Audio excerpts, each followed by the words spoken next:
United States hasn't experienced war on its soil since the Civil War. Canada since, a skirmish in 1812. Um, should we be preparing ourselves? Will World War III be different than the first two world wars in that it will be visited upon our shores? Yeah, I don't see how that's other than inevitable. And I say that because of the nature of the technology we have today. We are already under attack using cyber. Every day it seems as if the Chinese hackers, Russian hackers, North Korean hackers, or even criminal hackers are infiltrating government systems and extracting personal data, uh, intellectual property, and the like. And though no doubt the NSA is very proactive in going after these entities that are attacking us. We do know who they are in some cases, and they are very well organized for the most part. Chinese have major investments in the whole cyber domain, as do the Russians, and so forth. So we would be affected by that. Clearly, our infrastructure, our water, our electricity, our medical systems, our space systems, they're vulnerable to cyber attacks. Certainly an EMP, in other words, a nuclear weapon that maybe the North Koreans, for instance, were to pop over a city like San Francisco or New York City or Washington, which would fry much of our electronics. That would put us out of action for a while. Uh, Whether or not we would be occupied by a foreign army, I think it really goes back to begging, are we already occupied to a certain degree by cells that are inside the United States? Now, the Biden administration welcomed, I don't know what, it depends upon who you believe. I've heard numbers up over 10 million over the last 4 years. How many of those, some of which no doubt are terrorists, or are very well organized terrorist entities that are already infiltrated and settled in and ready to be triggered? That's a real possibility, I would argue. And does that really rise to the point of occupation? I don't know. Perhaps it certainly would create fear, which of course is what the terrorist wants to do, but it also could be uh, directing weapon systems or the focus of nation state entities in using their mechanisms to defeat us. Those are all possibilities. It's hard to know. Law enforcement has long, especially the Federal Bureau of Investigation, Mr. Wray, who is no longer there, made it very clear that we've not seen the alarming level of terrorist threats against the United States since 9/11. And now we have a lot. Now, Mr. Trump is aggressively going after this from the very beginning when he was sworn in on the 20th of January. But would we be occupied in the future? It depends upon whether or not our exterior forces are able to stop that, or are they already the enemy already here and will welcome or facilitate the incursion of others? Those are things we have to consider. And I don't think that at the national level, we've taken that seriously as yet. And so I deal with that in preparing for World War III. I talk about the preppers. I'm not a prepper myself. I do have family members that are, and they take these threats seriously as I take them seriously. I'm just not sure, living in Washington, I'm ever going to get out of here without getting, whacked. So it's the reality of what it is where you live. And then, of course, I deal with it for the Christian who has a long-term, end times perspective, and that's very different than the secular view, and something that, of course, I deal with extensively Yeah. in this book. I do want to come back to that. I just want to go back to the inevitability of World War III visiting upon shores here in North America. What does that look like? Let's say it is maybe it's not necessarily North Korean, Chinese, Russian boots on the ground, but it's an EMP, a nuclear device detonated in the atmosphere above a major center, or right smack dab in the middle of the continental United States. What does that look like to the people on the ground over the next days, weeks, and months?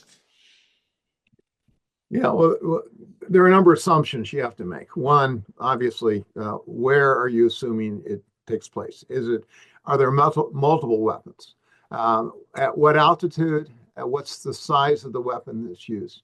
Because years ago I took a course on nuclear targeting, and so it really depends upon in the tables they used to have, we calculate we could deliver effects at certain altitudes by certain types of weapons and so forth. So, having said that, if you're unfortunately right below a weapon, it could be if it doesn't destroy the property underneath, there could be radiation, or if it's high enough, it could just destroy your electronics. Now, think about it. You don't have a cell phone. If you're on city water, you don't have water because the water systems are computerized, and the computers are fried. We haven't been serious enough to invest in hardening much of our infrastructure like that against that sort of threat. Um, Radios aren't going to work. So how do you communicate to the masses? The government becomes basically useless. Most of our automobiles have, quote, computers, and those computers won't work. We go back to the days in which you set points on your carburetor or your system in your car to make it function, and that's a lost art. So you basically go back to the Stone Age. What has an electronic heart is likely underneath that plume of that EMP is just not going to function. And so you have to figure out how you're going to survive in that scenario. Now, if you have a water well that doesn't have an electronic device associated with it, then perhaps you will have water. Or are you going to be able to filtrate water, or do you have the means to do that? Medical, obviously, our medical world is incredibly sophisticated and electronic oriented, and yet, other than bandages and medicines that are available, you're not going to be able to get that easily. So the scenarios are frightening, to say the least. Is it going to happen? I don't know. The threat of it happening, I think, knowing that our enemies are serious and would pop one above a city is going to cause great fear and panic in all probability. So we've got to deal with that. I think individually, you can deal with it by leaving. And I address, you can go to safe harbors. There are safe countries, especially in South America. Of course, they'll be probably dominated by the Chinese anyway at some future point. Or you could move away from the cities, which might be safer. But at the same time, not everybody has that flexibility. So I deal with a lot of these entities, a lot of these things that we must think about. And yet, I think for the most part, most of us don't think past tomorrow, much less prepare for something that we're not sure is going to happen. But the inevitability of this, I think, certainly from a Christian prophetic point of view, I think it's going to happen. I just don't know when. Well, let's talk about that in conclusion. For Christians navigating these prophetic and perilous times, what guidance do you and your book offer to, let's say, reconcile faith with the realities of a global conflict like this? Well, I think as a Christian, one, we recognize that the ultimately uh, the Lord's going to return. We know in Revelation there will be a final war.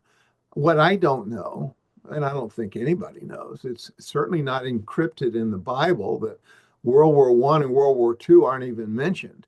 But there is an end times war. What I don't know is that the war that we're talking about today, Richard, is going to happen in 2, 3, 10 years, 100 years. I don't know. Certainly, all the indicators are there. Past causes seem to be mushrooming before us. And so the Christian needs to recognize, yeah, there will be an end times war. And that, you know, what we don't know is whether or not China and Russia, which are on the headlines today, are in fact described in Scripture. I know a lot of people like to say, yeah, they're definitely the end time scenario, but no, it could be some entity that's not even associated with the government.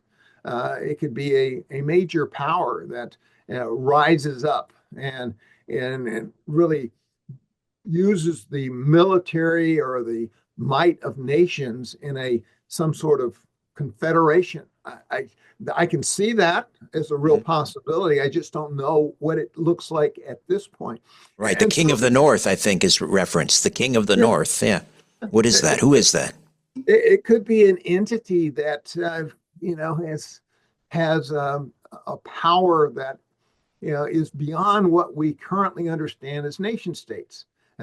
This is a frightening prospect. And I think that given communication and given power structures, uh, given, AI, which is rather frightening if you consider the long-term implications of that, all of these have to come to our mind as we consider what might be before us. So for the Christian, um, they need to be prayerful. They need to consider their place in God's world here today. They need to, I think, prepare for the coming of Christ, and at the same time recognize that it may not be imminent, and that their time on earth may come to an end before the world collapses. And I think too many people are holding on their breath for the rapture, thinking they're going to escape the bad times. Well, I'm afraid I'm a bearer of bad news here. I probably am going to die physically before the rapture happens. And so, if you're in where I am, then you need to really think about how we help others on the certainly the spiritual journey to heaven, and not be so consumed with kind of the serious things that we find before us. We have to deal with them, but at the same time, I think spiritually speaking, we know that there is an end time. It's coming. But what's before us may not be that end time, and so we have to prepare accordingly.